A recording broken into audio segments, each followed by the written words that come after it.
Good afternoon and welcome. My name is Sharon. I'm a trainer at Parrot Products.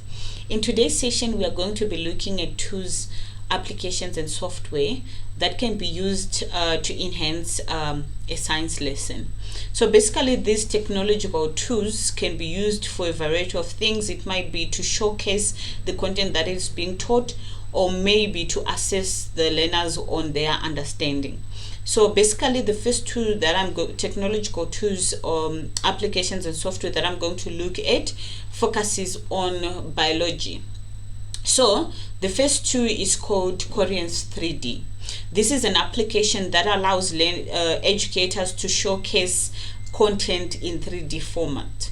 So basically, when it comes to an interactive device, one can be able to rotate and show the learners different sides of a particular object. And also the zooming in and zoom out functionality allows one to be able to view and zoom in onto a particular object until they see the last bits of that particular object, as far as microscope can go. So basically, the first part of the Corians 3D that I'm going to look at is called Corians plant. So if you look at the Corians plant, how the application works is, at times you get a structure like a tree, and then you can be able to zoom in and view different parts of that particular object. So if you can look here, this is the plant structure, which is your tree there. But when you now use the zoom in and out functionality, then you can now be able to zoom in into the structure of the tree. If you're on an interactive whiteboard, when you go on the interactive device and you pinching in and out, that's your zoom in functionality, which allows you now to zoom in into the structure of the tree. So if you look here, you can see the tree, you can see the branches, you can be able to see the leaf, but now this is where the naked eye stops. When you zoom in further, you can now be able to see what we normally would be able to see if we are using a microscope whilst we are in a lab. So this application, it's allowing one who has maybe barriers in terms of having hardwares that they can be able to show the learners content. But here with the application, you can now be able to zoom in, and you can now be able to sort of like allow the learners to see, to experience what they would have experienced if they were in a lab using the microscope. So basically, this is one of the applications that you get on Corians 3D. But if you go on the Corians 3D application, you can get a lot of applications that are relevant to different topics. So basically, here you can be able to see, you can choose like which grade or which school level you want the application from. You can also choose the SP subject. So basically here you can choose human, animal, plant biology, and so forth. Then you can also see there are paid versions of the application, but you also get the free versions. So let's quickly get into the B2. So as you can see, basically there you can now be able to see a 3D structure of your B2, and then you can also be able to rotate it. So basically, if, let's say, for example, you are an educator, you can now be able to use your finger on an interactive whiteboard to rotate the object that you have on the screen, such that the learners can be able to see the different parts of the B2. And again, your zoom in and zoom out functionality is still there, such that you can be able to zoom in onto the object. And again, you can also be able to say, okay, I just want to show my learners sort of like focusing on specific parts of the B2. So now if, let's say, for example, you want to focus on the eyes, you see that the eyes will be highlighted and everything else will be sort of like faded. right? So basically that is how one can be able to incorporate these applications into their lesson. And then you also see you can be able to also get some notes. You can also be able to add notes for yourself, just in case maybe you feel that the notes that are there, you just want to add more information on them. Or you can just use the application with any other application that you have, so that you can be able to share notes and also to allow your learners to view the structure of what you are teaching them about. So that is your Corinth family. Let's just minimize that, right? And then from the Corinth family, you also have an application which is called Anatomy 3D Atlas. Again, this one, it focuses on the human anatomy, and you can be able to view so many different parts of the human body, and you can be able to view the different structures. Again, it's in 3D format, meaning you can be able to rotate, you can be able to zoom in and zoom out, and this is really ideal for like a lot of different levels, from your younger learners to medical students and to medical athletic trainers and nurses and so forth. So basically there you can be able to load the application onto your computer, and the idea is you can be able to see each and every part of the human anatomy, and this just allows one to sort of like, it allows you to enhance your content. So it allows you to sort of like describe your content in a visual format, which the learners can be able to see, and they can be able to also sort of like play around with, and you can interact with your learners in such a manner. So basically that's your Anatomy 3D Atlas. Then let's just move on to the next subject, which is your chemistry. You also have applications that you can use, and the first application that I really liked is the periodic table of elements, where the learners can be able to see all the elements in a tabular format, and they can also be able to get information about that particular element. So if you look at it, so let's just quickly go onto the periodic table. So if you look at it, it shows you all the different elements that are there, and the nicer thing is it's also like color coded, just to make life easier for the students. And the nicer thing is, if, let's say, for example, you hover on top of any element, it tells you the element's name, it tells you the group that it belongs to, the period that it belongs to, the atomic masses that particular element has, and that kind of thing. But this is sort of like a summarized information about that particular element. If you click again on it, you can be able to view even more information with regards to the particular element. So basically the periodic table, it can be loaded on any application that the learners have, and they can be able to have this from school, they can have it at home, and they can be able to use it anytime, right?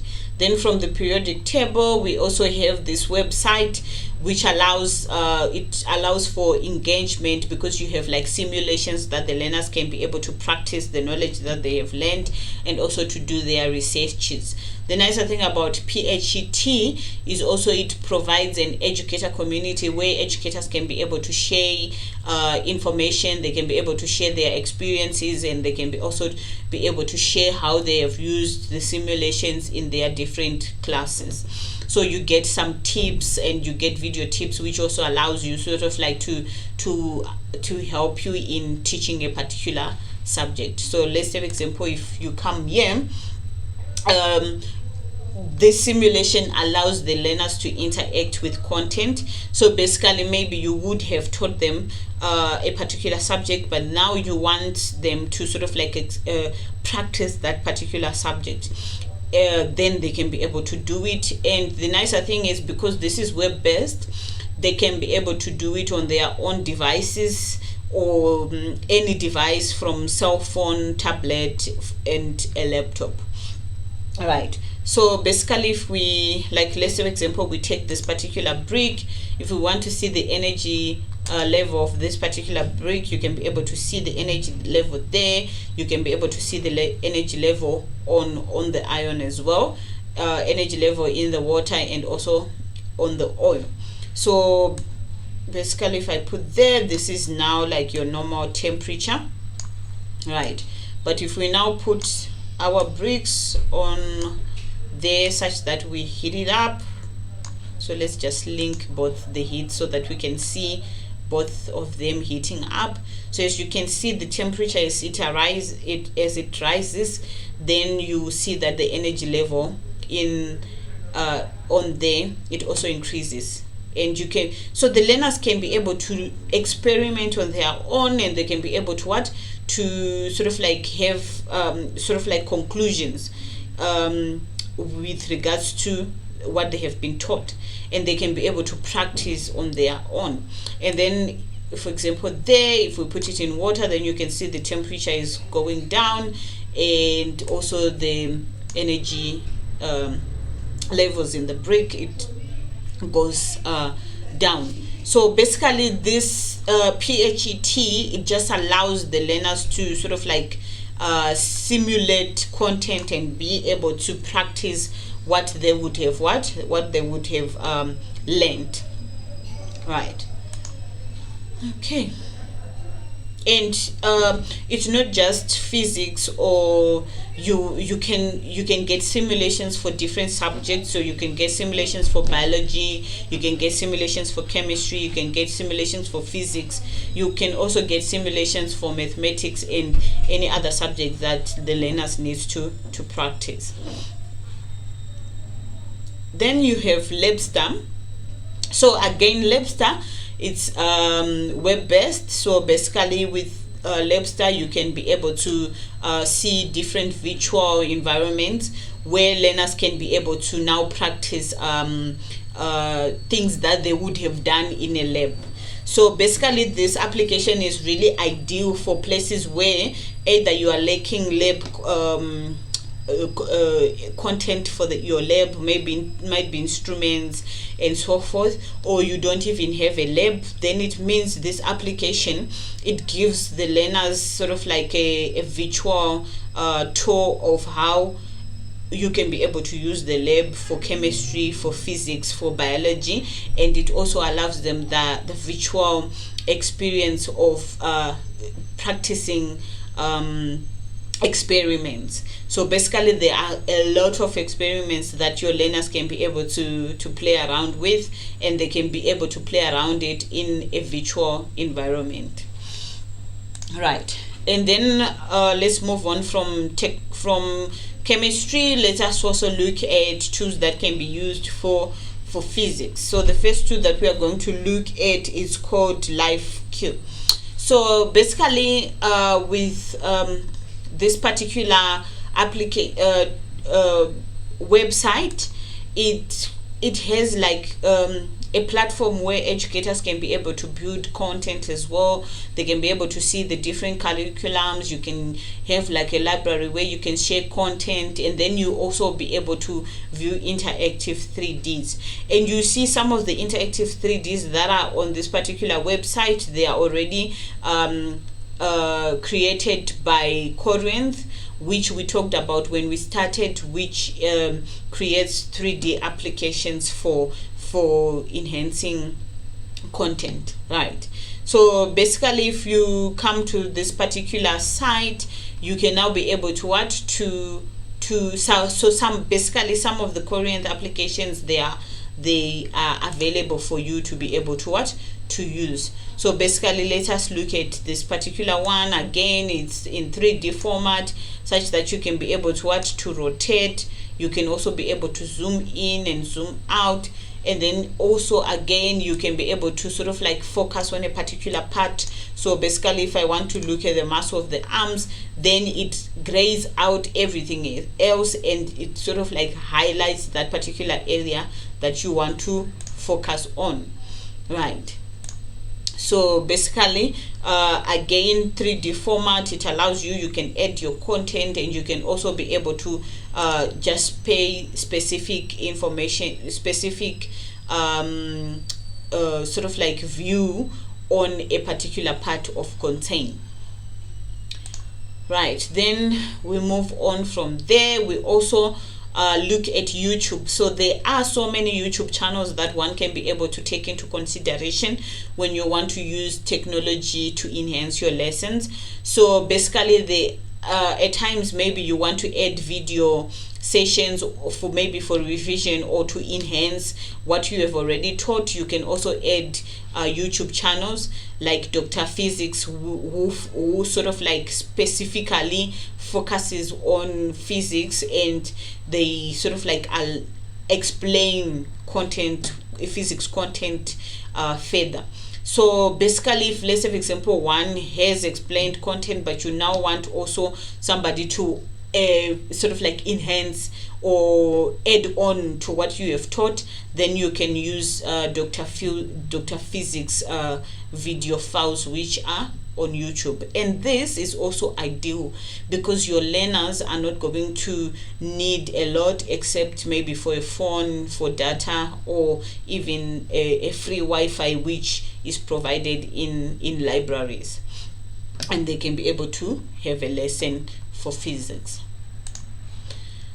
Okay, then basically you also have my physics lab. So my physics lab is an application that you can be able to use on the web. So my physics lab, it has different simulations with regards to physics that learners can now be able to practice on, and also even educators can be able to sort of like explain different concepts to the learners. So basically there you can see it's a different simulation where at times if you increase or decrease certain components of the graph, then you can be able to see how something reacts. So basically you can see here, as you increase your drive amplitude, then this is how your object is going to respond. And as you can see, because the gravity is on 0, then the object can be able to rotate. But if we increase the gravity there, and let's just that,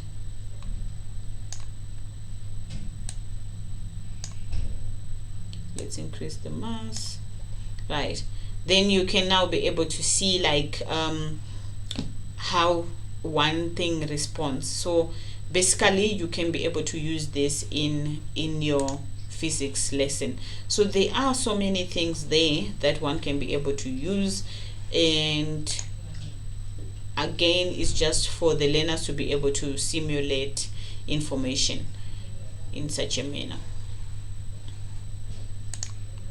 Then from my physics lab, you also have all physics. Again, it has real-time simulations. So if we come to all physics there, one can be able to see the graphs of the different simulations that are there, and you have like different subtopics of physics that you can be able to look at. So from kinematics, from force, from conversions, waves, light, rotation, fluids, in such a manner. So you can now be able to see real life simulations, and you can now be able to sort of like see, if I adjust this particular simulation in such a manner, what happens, and so forth.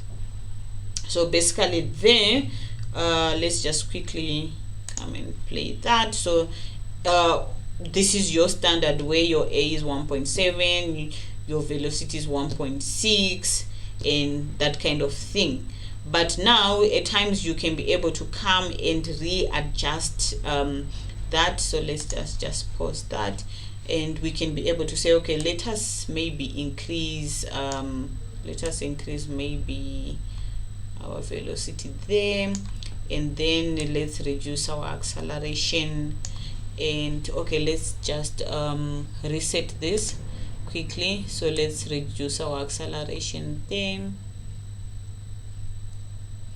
to maybe that, and then let's increase our velocity there. Then how is the car going to be moving, at what speed, and that kind of thing. So it's a matter of like, it just allows the learners to be able to simulate and have like to see different aspects of, if we change certain things, what is going to happen to a particular object.